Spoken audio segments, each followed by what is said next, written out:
This is Channel 2 News, coverage you can count on. I think he decided to end it because it's the right thing to do for the country. There is still time to come up with a solution.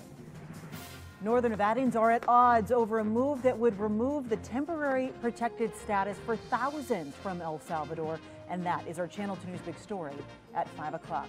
The TPS program allows people to come to the United States for humanitarian reasons, things like natural disasters and violence. I'm Kristen Remington. And I'm Landon Miller. Thank you for joining us. The Trump administration will revoke the TPS program for about 200,000 Salvadorian immigrants. Some think about 5,700 live in Nevada. Paul Nelson joins us live in the newsroom after talking to people on both sides of this issue. So, Paul, how could this move impact our state? Well, the Progressive Leadership Alliance of Nevada says this decision will uproot Nevada families, Landon, including American-born children.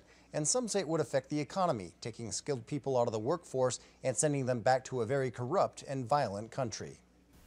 Some Salvadoran immigrants in the United States may have to leave by September of next year or face deportation, like Cristina Racinos, who's been here for 18 years with temporary protected status. For me, it's really hard because in El Salvador, we don't have a form to be able to work and be able to have the economic sustainability. To pull the rug out from underneath them for no reason other than you're mean and vicious is reprehensible. Many Salvadorans say they want to become Americans but don't have a path to citizenship. We don't know what's going to happen with us, if we're going to be able to have a green card or some form so that we can stay here and legally work. So it is frustrating.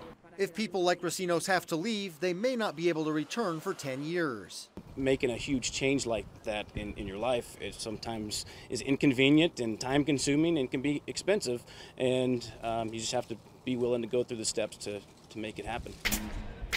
Union leaders say a large chunk of TPS recipients from El Salvador work in the construction industry, and ending the program would remove workers at a time when skilled labor is at a premium. We already have thousands of people in the state of Nevada coming in to work from other states, so this would definitely add to the labor shortage. But others say the Department of Homeland Security is handling the program the way it was intended, since some have been here for 2 or 3 decades. You can't take a temporary protective status and just all of a sudden say, hey, this is going to be permanent.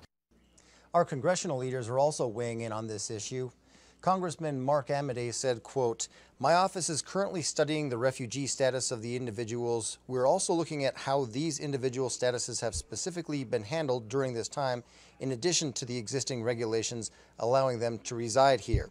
Senator Catherine Cortez Masto said, quote, "Congress should not ignore the economic, cultural, and social contributions of TPS recipients. I call on my colleagues to find a permanent solution for TPS recipients who are losing their status." And Senator Dean Heller said, quote, "Our immigration system is fundamentally broken, and Congress needs to work with the administration on a solution that prioritizes border security while also providing certainty for individuals who came to this country through no fault of their own." According to plan, there are 3,800 U.S.-born children in Nevada with Salvadoran parents who are TPS holders. Covering the big story live in the newsroom, Paul Nelson, Channel 2 News.